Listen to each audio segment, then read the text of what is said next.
मीराबाई की जय। पहला महिला सशक्तिकरण के तहत मेवाड़ की मीरा को याद किया जाता है। धरती धोरारी, धरती पीरारी, धरती मीरारी और धरती वीरारी हमारी मेवाड़ की धरा इस धरा को सुशोभित करती है। और हम जैसलमेर में मेवाड़ से मारवाड़ तक की यात्रा, और आपने जैसलमेर का मारवाड़ के होके हमारे मेवाड़ की याद दिला दी। लगा ही नहीं कि 6 दिन हमें यहाँ आते हुए हो गए। एक सखी, एक गोपी गीत को लेके आ रही हैं। आप जल्दी से आइए, कथा बहुत बड़ी है, रुक्मणी विवाह तक हमें पहुंचना है। थोड़ी सी फुर्ती रखिए जल्दी से। ये गोपी गीत भागवत की हार्ट बीट है। भागवत का परम प्राण गोपी गीत है। भजन के द्वारा हम गोपी गीत में प्रवेश करें।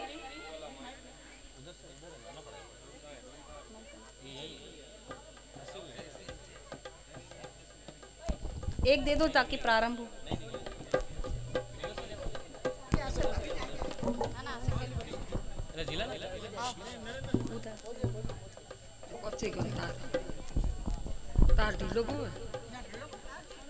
ताल दे। जयति तेधिकं जन्मना व्रज श्रयति इंद्रिणा शाश्वतगति दयितद्रश्यतां दीक्षुताका स्वैग्रदाशय स्वाद्विजीवते शरदुदासये साधुजातस सरसिजोदर श्रीभूषादृशा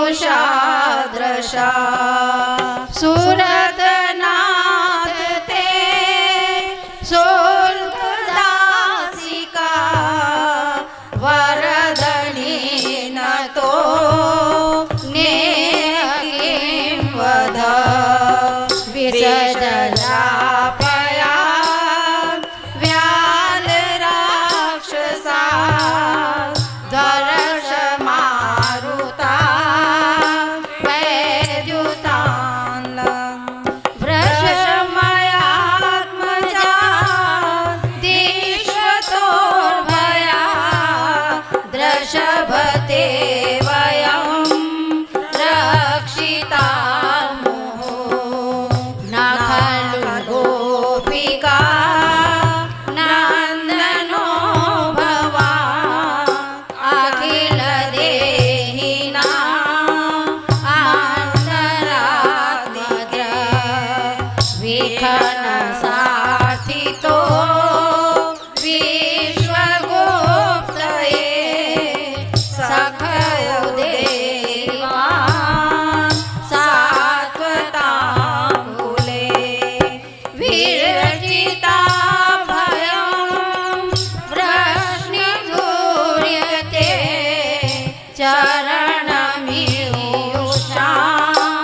सहस्रते भयात् करसरोरुहं कान्तकामदं शिरस्य देहिना श्रीकरग्रहं व्रजजनादिहं वीरयोषितां निजजनस्मय स्वासनस्मिता भज सखे भव कैसरीष्मणो जलरोहाननं चारुदर्श प्रणतदेहिनां पापकर्षणं त्राणचारुगं श्रीनिकेतनं फणिफणापितं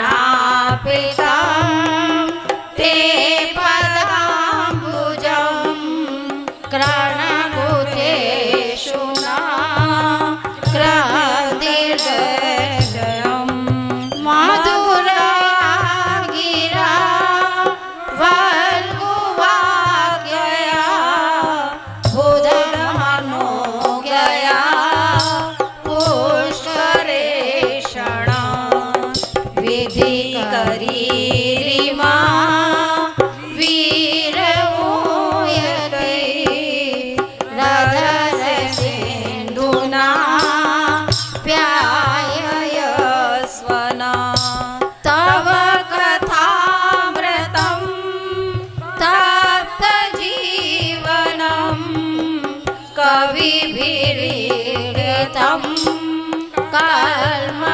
कल्मषापहं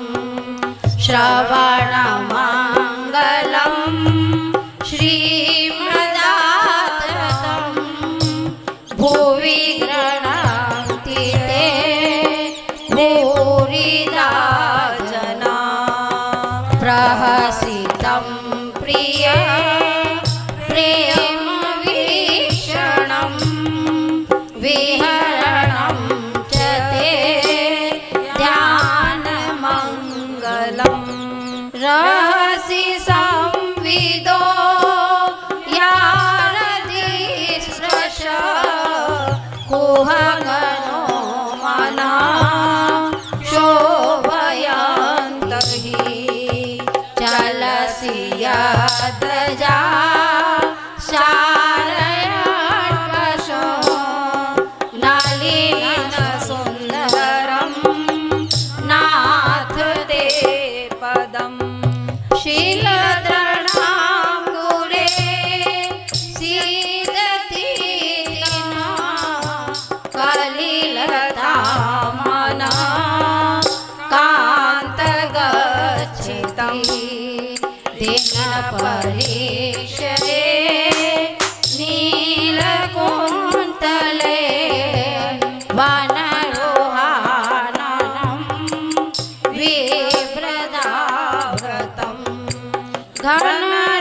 घनरजस्वलं दर्शयामो मनसि नास्मरं वीरयच्छसि प्रणतकामदं पद्मजाचितं धरणिमण्डनं देयमावधि चरणपङ्कजं शान्तमां च ते रमणनासने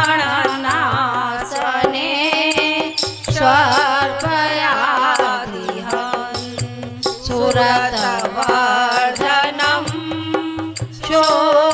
शोकनाशनं स्वरितवेणुना सुष्ठुचुम्बितम् इतररागवी मारणं रणा वितरवीरना ते धरामृतम् अटति यद्वा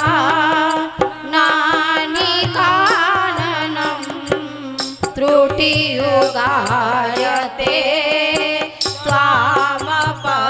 त्वामपश्यताम् कुटिलकुन्तलं श्रीमुखं च ते जड उदिष्यतां भस्मकृदृशां पतिसुतान्वय भ्रातृबान्धवा नतिविलङ्घ्यते त्यजुतागता कतिविधस्तवो गीतमोहिता कितवयोषिता कस्य जनिष रहसि संविदं रक्षयोदयं प्रहसिताननं प्रेमवीक्षणं बृहदुरशिरो वीक्ष्यधाम ते मोहरति स्पृहा मूयते मना व्रजवनोकसां व्यक्तिरङ्गते व्रजनहात्रलं विश्वमङ्गलम् त्यजमनाक्षना स्वस्पृहात्मना स्वजनरतुजां यान्निसूजनं यत्ते सुजातचरणां गुरुहंसनेषु पिता सने प्रिय दधी मही कर्कशेषु तेनाट विमनसि तद्व्यथ तेन किंस्मित् कूपादि दीर्घमति दीर्घवदायुषान् इति गोप्य प्रगायन्त्य प्रलपन्तश्च चित्रधा रुरुदुषु स्वरं राजन् कृष्ण दर्शन लाससा तासामाविर्भूत्सौरी स्मयमान मुखाबुज पीताम्बर धरस्त्रग्वि साक्षात् मन्मथ मन्मथ। गोपिये उच्चवाच की जय। आइए आप आइए। उसी के साथ विरह व्यथा कि एक दिन वृंदावन के बाजार में खड़ी होकर एक सखी बेच रही थी। लोग आते पूछते और हंसकर चले जाते। वह चिल्ला चिल्ला कर कह रही थी, कोई तो खरीद लो, कोई तो खरीद लो। पर वो सखी बेच क्या रही थी? अरे वह सखी तो नींद बेच रही थी। आखिर नींद कैसे बिक सकती है? कोई ग्राहक नहीं आया। रात होने लगी पर आस बाकी थी, कोई तो आएगा, कोई तो आएगा। ग्राहक कुछ महिलाएं आपस में उस पगली की बातें करती। एक गोपी ने पूछ लिया, कौन छोर पर बेच रही है वह नींद?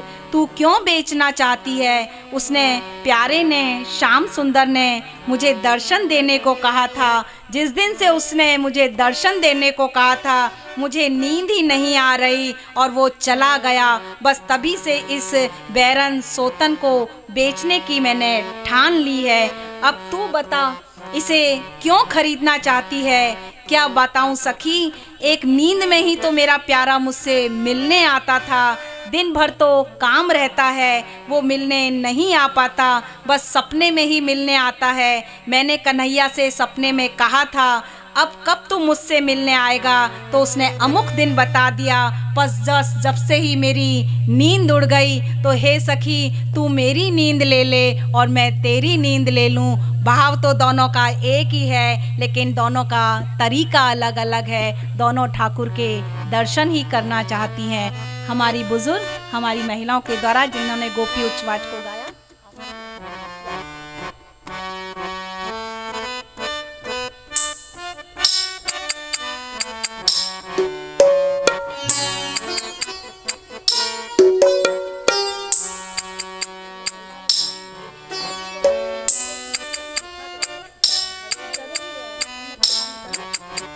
गोपी कह रही है, प्रभु हम तो अच्छे खासे थे, तेरी कथा ने आके हमको बिगाड़ दिया।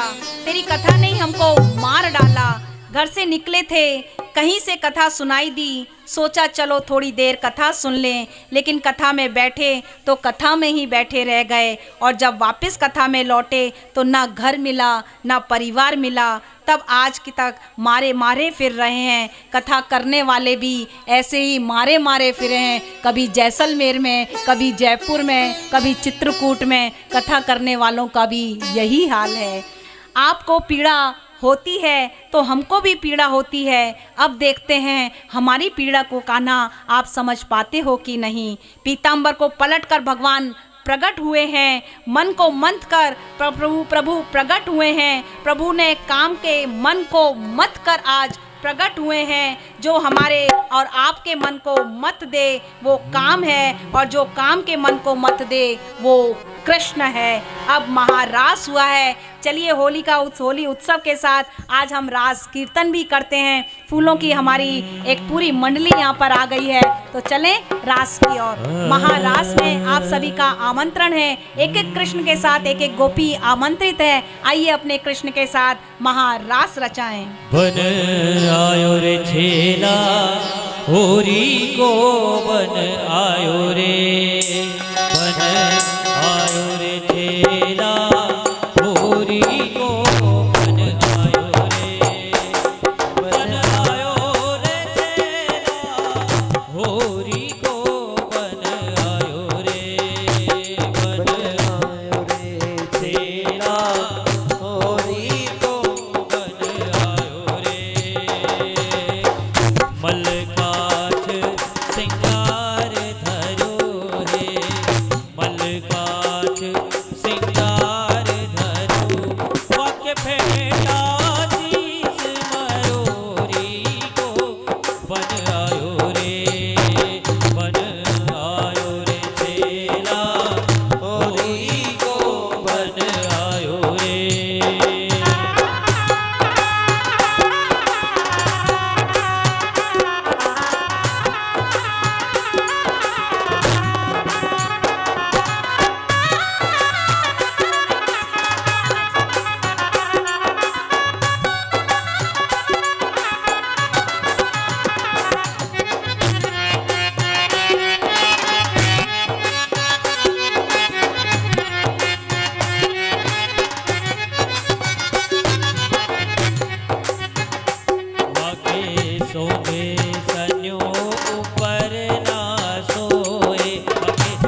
एक लड़ू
होली उत्सव भी साथ के साथ मना लें, ताकि कथा बहुत बड़ी है फिर नहीं हो पाएगा। होली उत्सव भी साथ के साथ ले लीजिए, आगे कथा बहुत लंबी है।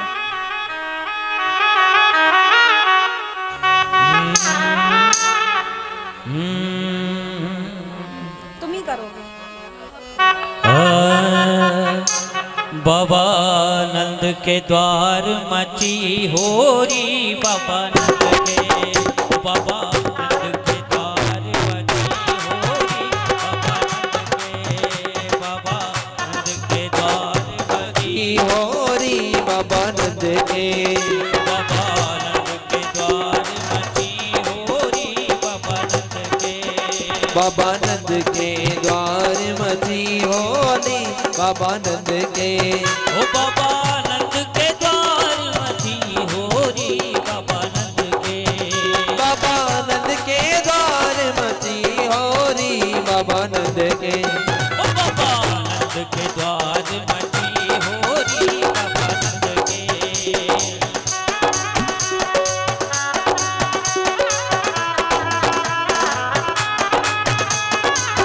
जय हो।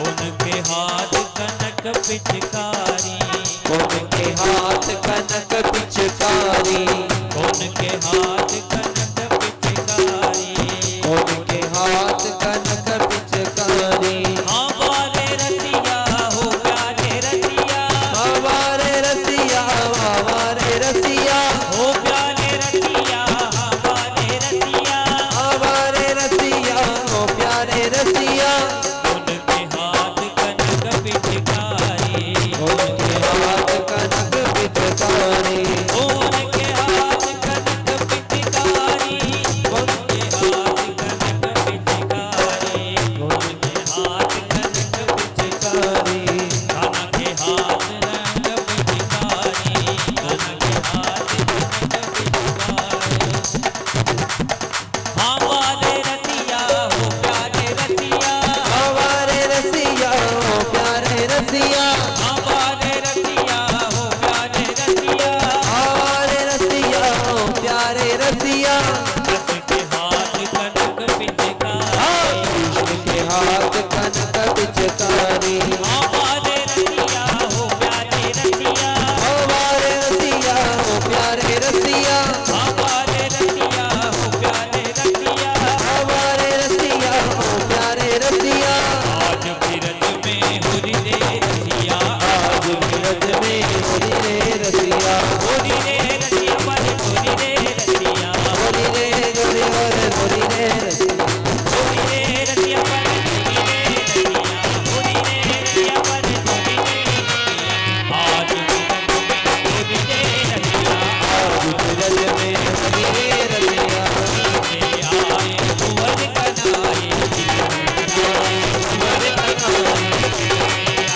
कुंवर कनाए, आए कुंवर कनाए, कुंवर कनाई, इतने आई राधा गोरी रे रसिया, इतने आई गाना होली रे रसिया, इतने आई राधा गोरी रे रसिया, इतने आई राधा गोरी रे रसिया, उड़त गुलाल लाल बाए बादल, उड़त गुलाल, लाल अबीर कुआर, उड़त गुलाल अबीर कुमकुमा, उड़त गुलाल, लाल अबीर कुआर, एक रंग का गोरी रे रसिया, एक रंगा गोरी रे रसिया, आज बिरज में होली रे रसिया, आज बिरज में होली रे रसिया, आजत ताल मृदंग बांसुरी, आज नाच तड़ंग बांसुरी, आजत ताल मृदंग बांसुरी, नाचत ताल मृदंग बांसुरी, और नगारे की डोरी रे रसिया, और नगारे की डोरी रे रसिया, आज बिरज में होली रे रसिया, आज बिरज में होली रे रसिया, आज बिरज में होली रे रसिया, आज बिरज में होली रे रसिया। ये रसिया की जय हो। जो भी श्रद्धावान पुरुष इस रास लीला को ध्यान से सुनता है या कहता है, उसके हृदय का रोग नष्ट हो जाता है और उसके हृदय में काम रूपी वासनाएं नष्ट हो जाती हैं। और उनके स्थान पर कृष्ण राधा रानी के साथ उनके हृदय में विराजमान होते हैं। मेरी ठाकुर से प्रार्थना कि आप सबके हृदय का काम नष्ट हो और राधा कृष्ण की युगल जोड़ी आपके हृदय में विराजमान हो, साथ में अनंत भक्ति भी आपके हृदय में विद्यमान हो। एक बार जोरदार तालियां आप सभी के लिए। अब मथुरा में कंस ने अक्रूर जी को भेजा है, क्योंकि क्रूर लोग को भेज भेज कर कंस थक गया। क्रूर लोग नहीं ला पाए थे गोपाल को। अब कंस को अक्रूर जी मिले तो उनको भेजा कृष्ण को मथुरा से लाने के लिए। भगवान को कभी क्रूरता वाले जीव प्राप्त नहीं कर सकते। अक्रूर जी से मिलकर प्रभु भी बहुत खुश हुए, क्योंकि अक्रूर जी केवल अपनी समस्या को लेकर नहीं आए थे, वो अक्रूर जी सबकी समस्या को लेकर आए थे, सबके मन की बात को लेकर आए थे।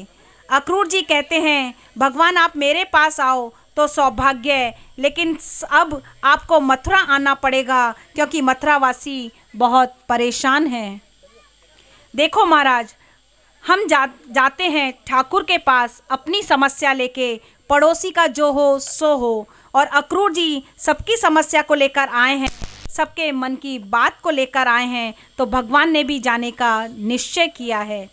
ब्रजवासी को पहले ही भेज दिया, माता यशोदा से रोते हुए विदाई करी है। बच्चों को शांत करें।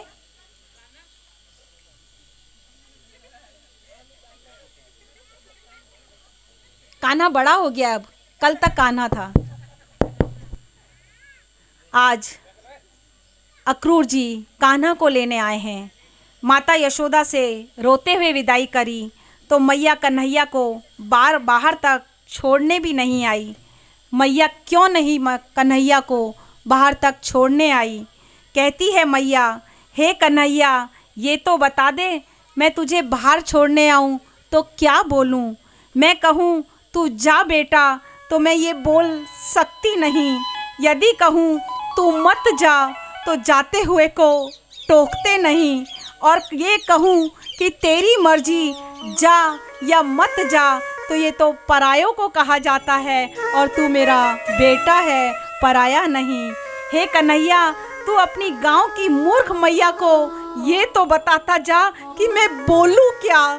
तू ये तो बता दे कन्हैया कि तेरा जैसा बालक मैया को छोड़ कर जाए तो उस मैया को कहना क्या चाहिए। माँ क्या होती है, हर पल में खुशी देती है माँ, अपनी जिंदगी से जीवन देती है माँ। भगवान क्या है, अरे माँ की पूजा करो जनाब।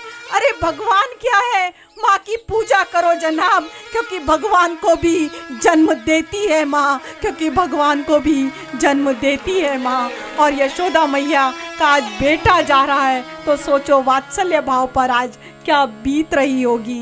नंद बाबा यशोदा मैया को समझाते हैं और ठाकुर जी अक्रूर जी के साथ रथ पर सवार होकर चल दिए। अब सब गोपियों ने रथ रोक लीनो है। गोपियां कन्हैया के रथ के आगे लेट गईं। कन्हैया से कहती हैं, हे कन्हैया अगर जा रहे हो तो इस रथ को हमारे ऊपर से लेकर जाओ, क्योंकि आपके बिना तो हम वैसे ही मर जाएंगी, और आप ही क्यों नहीं अब हमें मार जाते। आप मार के चले जाओ कन्हैया हमें यहाँ से। भगवान ने आज हाथ जोड़ लिए हैं गोपियों के आगे। हे सखियों ये सब ठीक है, पर मैं तुम्हें एक सच बात कहूँ, इस दुनिया में 3 सुविधाएं कभी एक साथ नहीं मिलती, धन, मन और सज्जन। आज देखो सबके पास, तुम्हारे पास तीनों धन है, बहुतों के पास धन नहीं होता। यदि धन होता है तो लोगों के पास मन नहीं होता, और धन और मन दोनों है तो फिर वो सज्जन नहीं होता। तीनों एक साथ आज बहुत दुर्लभ रूप में हे गोपियों तुम्हारे सामने हैं। धन कृष्ण नाम जैसा धन है तुम्हारे पास, सज्जन अक्रूर जी जैसे सज्जन तुम्हारे सामने हैं, और मन तो गोपी सुन, तेरे मन के लिए तो मैं भी ललचाता हूँ, तेरे मन के लिए तो मैं भी ललचाता हूँ। इसलिए आज ये तेरा मन मुझे दान में दे दे, तेरा मन ये आज मुझे दान में दे दे। दुनिया कहेगी कि गोपियों ने अपने कृष्ण को मन दान में दे दिया, आज मैंने मेरा मन गोपियों ने कृष्ण को दान में दे दिया। हे गोपियों, अक्रूर जी के साथ जाने से मुझे खुशी मिलती है, खुशी शब्द सुनते ही गोपियों ने कन्हैया को रास्ता दे दिया और रथ के आगे से हट गई। कन्हैया तेरी खुशी में ही हमारी खुशी है, तेरी रजा में ही हमारी खुशी है। ब्रज के बिहारी लोग बेचारे बिन गोपाल ठगे से ठाड़े, अति दुर्लभ तनहारे। ब्रज के बिहारी लोग बेचारे, लोग बेचारे, लोग बेचारे, लोग बेचारे। ब्रज के बिरही लोग, बिरही लोग बिचारे। ब्रज के बिरही लोग बिचारे।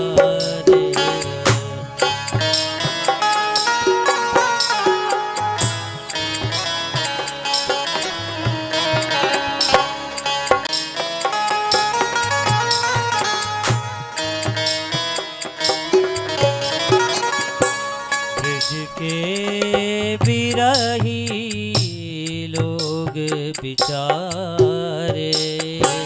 ब्रज के बिरही लोग बिचारे। बिन गोपाल ठगे से ठाड़े, बिन गोपाल ठगे से ठाड़े, अति दुर्बल तनहारे। ब्रज के बिरही लोग बिचारे। ब्रज के बिरही लोग बिचारे।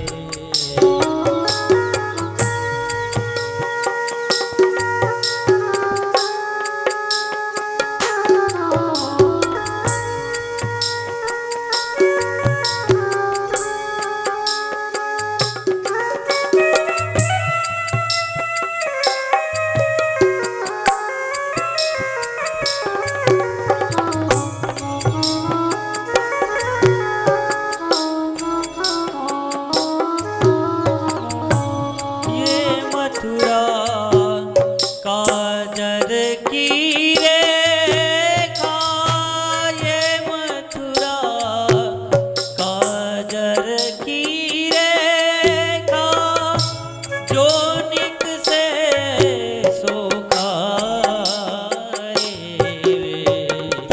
ब्रज के बिरही लोग बिचारे। ब्रज के बिरही लोग बिचारे।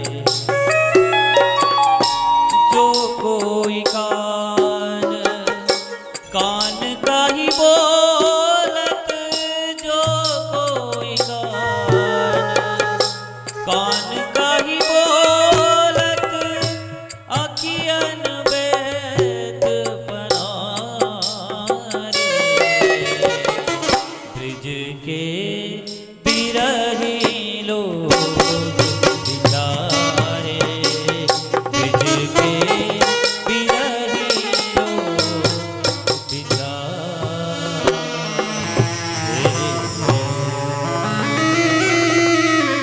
भगवान ने ब्रज सबसे पहले धोबी का उद्धार किया। तेरे उद्धार के लिए तो मैं रामावतार से आतुर था। फिर दर्जी पर कृपा करी, फिर सुदामा नाम के माली पर कृपा करी। कुब्जा को चंदन लगाया और उससे चंदन लगवाया है और उसको रूप प्रदान किया है। कुबलाया हाथी का वध किया और उसके दांतों को तोड़कर कंस के दरबार में प्रवेश किया। दरबारियों में श्री कृष्ण को देखकर सब में अलग अलग भाव आज उत्पन्न हुए हैं। बड़े बड़े योद्धा कृष्ण से को बड़ा हिंद केसरी देख रहे थे। सबके अपने अपने भाव हैं, जो जैसा होता है वो वैसा देखता है। बड़े बड़े योद्धा कृष्ण में बड़ा भारी हिंद केसरी देख रहे थे, तो कामनियाँ कृष्ण में कामदेव के रूप में देख रही थीं, लेकिन कंस कृष्ण को अपना काल के रूप में देख रहा था। षटसुर मुष्टिक का वध करके ठाकुर कंस के सामने जाकर धीरे से बोले हैं, मामा जी प्रणाम। प्रणाम ऐसा किया कंस ने कि कंस थर थर कांपने लगा, क्योंकि बहुत से लोगों का प्रणाम भी बड़ा डेंजर होता है। कंस बोला, तुम मुझे नहीं मार सकते। भगवान ने कहा, आज मामा जी आपने पहली बार कुछ अच्छा बोला है। मैं किसी को नहीं मारता, जीव का प्रारब्ध ही उसे मारता है। इतना कहते ही कृष्ण ने कंस की चुटिया पकड़कर नीचे खींच लिया और एक जोर का मुष्टिक प्रहार किया। प्रहार के प्रभाव से कंस के प्राण प्रफुल्ल उड़ गए और सब दरबारियों में कृष्ण की जय जयकार होने लगी। बोलिए कृष्ण कन्हैया लाल की जय। बंधुओं, आगे अपने माता पिता को मुक्त करवाया और उग्रसेन जी से कहा, हे कृष्ण अब तुम राज्य संभालो। ठाकुर ने कहा, मैं नहीं संभालूंगा, आप ही संभालो। पिछले अवतार में राजा बनकर बहुत भुगत लिया, जंगलों में घूमना पड़ा, पत्नी का किडनैप हो गया जो अलग। इस बार कोई रिस्क लेनी नहीं है मुझे। आज आप राजा बनो, हम आपके सेवक बनेंगे। लोग ठाकुर को द्वारकाधीश बोलते हैं, असल में राजा उग्रसेन जी हैं। अब चलते हैं उद्धव के प्रसंग की ओर। अब महाराज भगवान के परम मित्र उद्धव पधारे। उद्धव जी भगवान का प्रेमी तो है, पर ज्ञान मिश्रित प्रेमी है। प्रेम करने की दो अवस्था होती है। पहले आप प्रेमी के विषय में जानकारी लो, हमारे साथ सूट करेगा तो हम प्रेम करेंगे। ऐसे लोगों के लिए प्रेम करना बड़ा सूखा सूखा होता है। दूसरे वो प्रेमी होते हैं कि प्रेम हो गया तो हो गया, अब जैसा भी है हमारा है, उसे हम प्रेम से निभाएंगे। बहुत ज़्यादा जानकारी लेकर प्रेम करने से प्रेम नष्ट होता है। एक आदमी को पीने के लिए दूध चाहिए था। हमारे पवन जी भैया ने हमारी गौशाला से लाकर उसको दूध दे दिया। अब उसे दूध दिया तो उसने कहा कि इस दूध में अच्छा अच्छा क्या है, पहले मुझे वो बताओ। तो पवन भैया ने कहा, भैया ये तो मैं भी नहीं बता सकता, इसे तो लेबोरेटरी में भेजेंगे तभी पता चलेगा। तो उस ज्ञान मिश्रित उस दूध पीने वाले ने कहा, तो चलो पहले इस दूध को लेबोरेटरी में भेजो। लेबोरेटरी से जब दूध आता है तो 4 दिन लग जाते हैं उसके आने में, उसकी रिपोर्ट को आने में। जब वो देखता है उस दूध की रिपोर्ट को, तो देखते ही कहता है, अरे जल्दी से उस दूध को लाओ, मैं पीना चाहता हूँ। तो हमारे पवन भैया ने कह दिया, अब तो इस रिपोर्ट की फ्रेम बनवाकर अपने कमरे में टांग ले, 4 दिन पहले तो वो दूध खत्म हो गया है। तो ज्ञान मिश्रित दूध पीने वाला हमारे उद्धव है। ऐसे ज्ञान मिश्रित दूध को पीने वाले हमारे उद्धव जी हैं। हमारे उद्धव भी कुछ ऐसे ही हैं, रिपोर्ट देखकर दूध पीते हैं। ब्रजवासियों का प्रेम तो बिल्कुल अलग तरह का प्रेम है, अलग तरह के प्रेम करने वाले हैं। एक दिन ठाकुर उदास खड़े थे। उद्धव से ने पूछा, कन्हैया क्या हुआ, तुम्हारी आंखों में आंसू? ठाकुर ने कहा, उधो मोहि ब्रज बिसरत नाही, वृंदावन गोकुल वन उपवन, सगन कुंज की छाई, उधव मोहि ब्रज बिसरत नाही।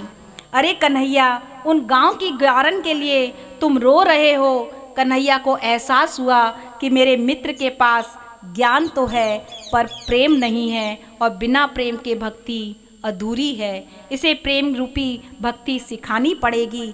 तब कन्हैया ने उद्धव से कहा, जा उद्धव, ब्रज में जा और प्रेम की पाठशाला से थोड़ा सा प्रेम सीखा, क्योंकि जहाँ प्रेमी भक्ति आते हैं देश देशांतर से, जिनके हृदय में जलती प्रेम ज्वाला है, गोपी गुरु गौरव से राज करे गुंजन में, पाके प्रवेश होता चित मत वाला है। प्रेम की परीक्षा होती, प्रेम का ही प्रश्न पत्र आता है और प्रेम का प्रमाण पत्र मिलता निराला है। उद्धव से ज्ञानी यहाँ आए प्रेम पढ़ने को, क्योंकि वृंदावन प्रेम की पवित्र पाठशाला है, क्योंकि वृंदावन प्रेम की पवित्र पाठशाला है। उद्धव का रथ चला और कृष्ण रथ के पीछे पीछे भागते हुए उद्धव को कहते हैं, हे उद्धव, मैया ते जाते कहियो तेरो लाला दुख पावे है, क्योंकि यहाँ कोई न खवावे मोहे माखन मिश्री, न जल आचमान करावे है। उद्धव मेरी मैया ते जाते कहियो, कन्वा कहे कोई न पुकारे, कन्वा कहे मोए कोई ना पुकारे। उद्धव मेरी मैया और बाबा के चरण स्पर्श करके कहियो, मातृ देवो पितृ देवो भवा। उद्धव नंद बाबा के मोए उंगलियां पकड़ पकड़ के पायन चलाई, मोए सिखायो है। और थको जान मेरो कन्हैया, और थको जान मेरो कन्हैया, तो गोद लियो और हियो सो लगायो है। हे उद्धव आवे गोपी, हे उद्धव आवे गोपी, देन उल्हानो है तो नेक चित पे लगाइयो ना, नेक चित पे लगाइयो ना। हे उद्धव और आवे बाल सखा, तो हे उद्धव आवे बाल सखा, जो मेरो उनको गले लगाइयो रे। हे उद्धव आज ही जाओ, ब्रज आवत है याद, गोप और गैयन की, गोप और गैयन की। उद्धव उर पिर बनावे नहीं धीर, उस करत अधीर वास, वंशी वट छैया की। कहियो उद्धव मोहि ब्रज बिसरत नाही, मोहि ब्रज बिसरत नाही। ओ हे उद्धव मेरो ले नाम प्रणाम कहियो, हे उद्धव मेरो ले नाम प्रणाम कहियो। मेरी मैया के पायन में उद्यमी कन्हैया की, उद्यमी कन्हैया की प्रणाम मेरी मैया को कहियो, या उद्यमी कन्हैया की। हे उद्धव जी चले आज उद्धव प्रभु बरगद के पीछे पीछे भागे जा रहे हैं। उद्धव को कहते जा रहे हैं, मैया का, बाबा का, ग्वाल का, बाल का, सखा का, गोपी का, गैया का, सबका हाल पूछ के आना। और ये सब कह के अपना पीताम्बर उद्धव के कंधे पर डाल दिया है। उद्धव ने पूछा, प्रभु ये क्यों? प्रभु ने कहा, इसके बिना तुझसे कोई बात नहीं करेगा। इसे देखकर ब्रजवासी समझ जाएंगे कि हो कोई हमारे कृष्ण का प्यारा आया है। और उद्धव चले तो कुछ दूर वृंदावन निकट आया, बस वहीं से प्रेम ने अपना रूप दिखाया। उलझकर वस्त्र कांटों में लगे उद्धव को समझाने, उलझकर वस्त्र लगे कांटों में उद्धव को समझाने। प्रेम की नगरी में जा रहे हो, अरे जरा संभल कर जाना। प्रेम की नगरी में जा रहे हो, अरे जरा संभल कर जाना, क्योंकि तुम्हारे ज्ञान का पर्दा फाड़ देंगे ये प्रेम दीवाने, ये प्रेम दीवाने, ये प्रेम दीवाने। उद्धव जैसे ही पहुंचे हैं वृंदावन में, पहले नाक मुंह बनाया। कृष्ण ऐसी जगह रहते थे, तभी एक ग्वाला दिखा, उसे आवाज लगाई, पूछा, नंद व यशोदा मैया का घर कौन सा है? अब ग्वाला ने नाक मुंह बनाया और उसे ऊपर से नीचे तक देखा और कहा, परदेसी लगते हो, तभी उनका घर पूछ रहे हो, जिनका घर यहाँ कोई नहीं पूछता, बस सीधे उस घर में चले जाते हैं। जानते नहीं हो नंद बाबा और यशोदा मैया कौन है? देखो ये जो पानी की बहती धारा दिख रही है, बस उसी के सहारे सहारे चले जाओ। इस झरने का उद्गम स्थल नंद बाबा व यशोदा मैया की आंखें हैं, चले जाओ इस रशु धारा के सहारे। उद्धव ग्वाल की बात समझ ना सका, बोला, अच्छा नंद के घर कोई बड़ा झरना बहता है क्या?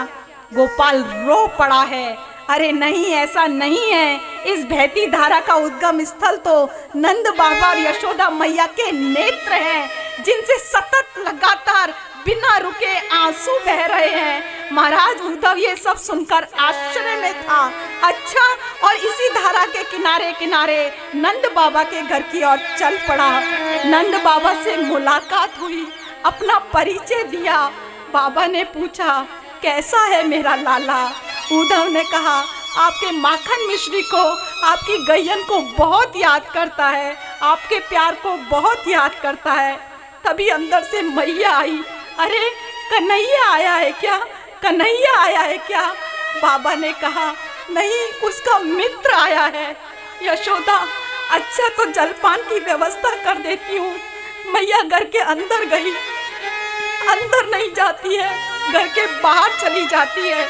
उधर ने अंदर रसोई में झांक कर देखा तो बड़े बड़े जाले पड़े हुए थे, जैसे ही शायद सालों से कोई उस रसोई में गया ही नहीं हो।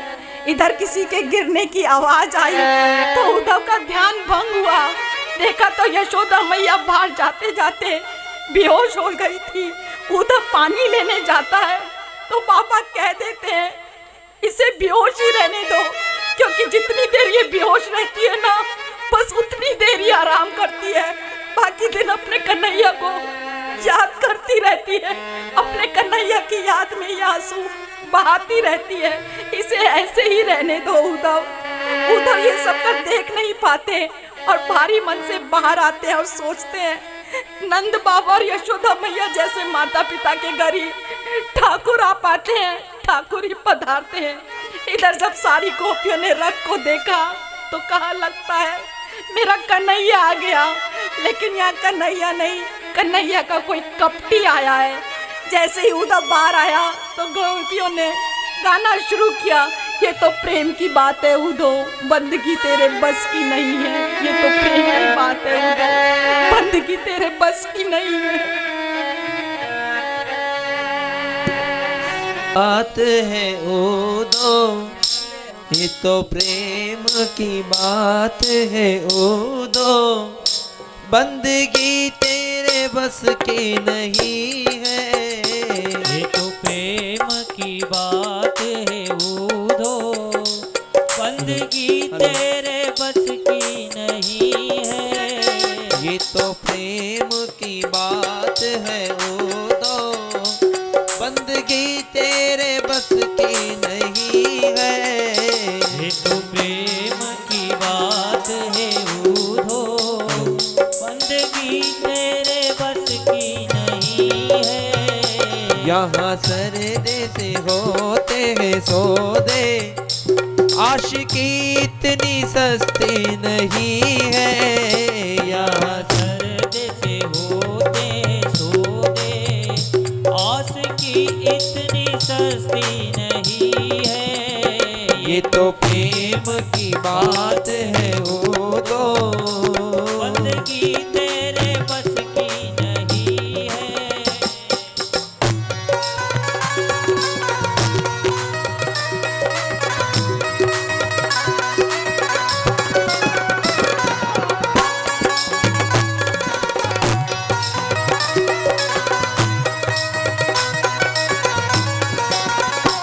प्रेम वालों ने कब वक्त पूछा, उनकी पूजा में सुन ले उद्धव। प्रेम वालों ने कब वक्त पूछा, उनकी पूजा में सोए उद्धव। यहाँ दम दम में होती है पूजा, यहाँ दम दम में होती है पूजा। ओ सर झुकाने की फुर्सत नहीं है। यहाँ दम दम में होती पूजा, सर झुकाने की फुर्सत नहीं है। ये तो प्रेम की बातें उद्धव, बंदगी तेरे बस की नहीं है। ये तो प्रेम की बात है उद्धव, बंदगी तेरे बस की नहीं है। बंदगी तेरे बस की नहीं है, बंदगी तेरे बस की नहीं है। गोपियां मकरंद हैं और ये भौरे हैं। तभी दूसरी गोपी कहती है, अरे नहीं गोपी, लगता है कोई कपटी का कपटी मित्र आया है। अरे ये तो जन्म जन्म का कपटी है। सुरपंखा ने यही तो कहा था राम से कि हम तुमसे प्रेम करती हैं। बेचारी की नाक कान काट कर उसे भेज दिया। बलि बेचारा सब देने को तैयार था, उसके बाद भी इस कपटी ने उसका सब कुछ लूट लिया। इस जन्म का नहीं, ये तो जन्म जन्म का कपटी है।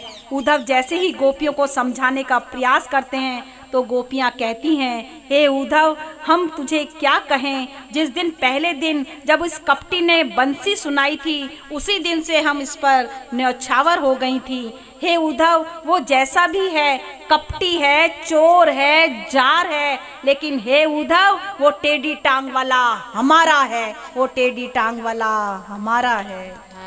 ऐसे अनूठे प्रेम को देखकर उद्धव के चरणों से धरती निकल गई। गोपियां कहती हैं, हे उद्धव, ये न मन न बहे 10-20, एक हो तो जो गयो श्याम संग को आराधे ईश। सखियां उद्धव को और राधिका का दर्शन कराने लगी उद्धव जी ने दंडवत प्रणाम किया, लेकिन श्री राधा जी का शरीर श्री कृष्ण विरह के कारण सूख के कांटे सा हो गया था। राधा जी की कातर दशा को देखकर सभी गोपियां, वृक्ष, फल, कलियां, फूल, पशु पक्षी सभी रोते हैं। राधा जी के दिव्य प्रेम ने उद्धव को भी रुला दिया है और मन ही मन सोचा, मैं किस राधिका को, किन गोपियों को क्या उपदेश देने आया था। उद्धव सूखा सूखा आया था, खाली ज्ञान सूखा होता है। अब उद्धव गीला गीला होके जा रहा है, क्योंकि प्रेम का रस उसमें आ गया है। लखी गोपिन को प्रेम नेम, उद्धव को भूल्यो, गावन गुण गोपाल, फिरत कुंजन में फूल्यो। खिन गोपिन को पग धरे, धन्य तुम्हारो नेम, धाई धाई द्रुम भेटही, उद्धव छाके प्रेम। उद्धव जी की आज विचित्र दशा है। देने आए थे ज्ञान, देने आए थे योग की दीक्षा, अब तो चले हैं उनके चेले बनकर और पुकार उठे, उपदेशन आए हूँ तो मोहि भयो उपदेश, मोहि भयो उपदेश। आज कृष्ण से मिलकर उद्धव ने बात नहीं की है, अपने मित्र से आज वो रूठ गए हैं। तो कृष्ण ने कहा, प्यारे तू तो मोहे समझ, हे मित्र, मेरे पास मेरे भक्त को देने के लिए अगर कोई सबसे अच्छी चीज कोई है तो वो है अपनी तड़प। मैं अपनी तड़प अपने प्यारे को देता हूँ, क्योंकि तड़प जैसा प्रेम तो मिलन में भी नहीं है, जो मिलन संयोग में प्रेम में नहीं है, जो वियोग में है। आप भी अपने पतियों को रोज घर में इतना याद नहीं करती, जब वो 4-5 दिन के विदेश या बाहर चले जाते हैं तब उनकी याद आती है। यही स्थिति यहाँ पर परमात्मा के साथ आत्मा के मिलन की भी है। मिलन प्रेम को घटाता है और तड़प प्रेम को बढ़ाता है, इसकी उपलब्धि अपनी है। ए इश्क श्याम तूने दिलबर मारी प्रेम कटारी है, तड़पट फिरूं करवट लेती अश्क आँख से जारी है, आह लबों तक आती नहीं घाव जिगर कुलगारी है। सरस माधुरी मुस्कान तेरी, दिलबर दवा हमारी है, दिलबर दवा हमारी है। इधर जरासंध ने मथुरा पर 17 बार आक्रमण किया और 17 बार भगवान ने इसे हरा हरा कर भेज दिया। दाऊ कहते हैं, इसको एक बार में मार मूर कर छुट्टी कर दो कन्हैया। भगवान कहते हैं, इसे इतनी जल्दी कैसे मार दूं भैया, इसकी सप्लाई बहुत अच्छी है, ये सारे राक्षसों को इकट्ठा करके लाता है और 17 बार ये चुन चुन के जगह जगह से राक्षसों को इकट्ठा करके लाया है। इसका सप्लाई हमारा ये माध्यम है, इसे राक्षसों को लाने दो, उसको ख़त्म नहीं करना है, व्यापार ही ख़त्म हो जाएगा। इसका एंटरटेनमेंट करना ज़रूरी है। जो डीलर अच्छा होता है उसकी डिलीवरी भी अच्छी होती है। ये हमारा डीलर अच्छा है, राक्षसों को ढूंढ के ले आता है तो मैं मार देता हूँ, तू क्यों अपनी सप्लाई को मैं डिस्टर्ब करूँ। दाऊ कहते हैं, कन्हैया बात तो ठीक है, अब की बार जरासंध काली यमन नाम के असुर को साथ लाया। भगवान ने मुचकंद महाराज के द्वारा काली यमन का वध कराया। दाऊ इसे मार ही रहे थे, लेकिन कन्हैया ने मना कर दिया, नहीं नहीं भैया इसे अभी मत मारो। दाऊ ने कहा, अरे कन्हैया ये बड़ा दुष्ट हो गया है, अब इसे नहीं छोड़ूंगा। कन्हैया ने मना किया तो दाऊ ने पूछा है, क्यों नहीं मारना है इस दुष्ट को अब। कन्हैया ने कहा, भैया अब की बार ये आया था ना तो बहुत सारे ब्राह्मणों को यज्ञ पर बैठाकर आया था, अनुष्ठान पर बैठाकर आया था और कहकर आया था, यज्ञ करो, व्रत करो, मर्जी आए जो करो, लेकिन मैं जीतना चाहिए। अगर मैं जीत गया तो तुम्हारे वजन के बराबर तुम्हें सोना दूंगा, लेकिन अगर मैं हार गया तो तुम्हारा सिर दर्द से अलग कर दूंगा। वो जीत ही कैसी भैया जिसमें किसी का अहित होता हो। जीतने का दिन होता है तो हारने का भी दिन होता है। आज किसी के हित के लिए हम हार जाते हैं भैया, हर समाज के हित के लिए हम जीतते थे, आज भैया समाज के हित के लिए हम हार जाते हैं। और ये कहकर ठाकुर जी दाऊ जी को समझाकर भागे हैं और एक पहाड़ के ऊपर चढ़ गए, जिसके चारों तरफ जरासंध ने आग लगा दी और हल्ला कर दिया, हम जीत गए, हम जीत गए, हम जीत गए। ब्राह्मणों को दक्षिणा दी, ब्राह्मणों ने सारी दक्षिणा कूड़े में डाल दी और कहा, वो दक्षिणा किस काम की जिससे किसी का अहित होता हो। इधर भगवान ने इस युद्ध से पहले ही श्री दाऊ जी को अपने विवाह के विषय में बताने का प्रयास किया। पहले श्री बलराम जी को रेवती जी के साथ विवाह हुआ। द्वारिका की धरती रेवत महाराज ने दाऊ जी को दहेज में दी है। इसके बाद स्वर्ण में से सोना लेकर भगवान ने स्वर्ग से सोना लाए हैं और द्वारिका पुरी बनाई है और योग माया द्वारा मथुरा वासियों को द्वारिका पहुंचाया है। इधर भगवान जब दौड़कर पहाड़ पर पहुंचे तो भगवान का एक नया नाम पड़ा, रणछोड़ नाम से प्रसिद्ध हुए। बोलिए रणछोड़ महाराज की जय। स्वर्ग से सोना आया और द्वारिका बनी। अब ठाकुर जी द्वारिका पधारे हैं और द्वारिका में ठाकुर का स्वागत हुआ है। स्वागतम कृष्णा, स्वागतम कृष्णा। अब द्वारिका में हम ठाकुर का स्वागत करते हैं। स्वागतम कृष्णा शर स्वागतम कृष्णा शरणागतम कृष्णा स्वागतं कृष्ण शरणागतं कृष्ण स्वागतम सुस्वागतम शरणागतम कृष्णा स्वागतं सुस्वागतं शरणागतं कृष्ण स्वागतम जय हो शरणागतम कृष्णा स्वागतं कृष्ण शरणागतं कृष्ण स्वागतम सुस्वागतम शरणागतम कृष्णा स्वागतं सुस्वागतं शरणागतं कृष्ण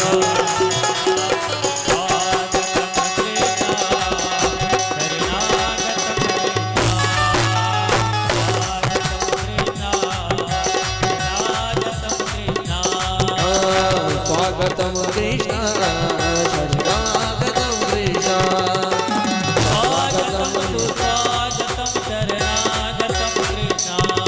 ओ स्वागतं सुस्वागतं शरणागतं कृष्ण स्वागतं कृष्ण शरणागतं कृष्ण स्वागतं कृष्ण शरणागतं कृष्ण शरणागतं कृष्ण शरणागतं कृष्ण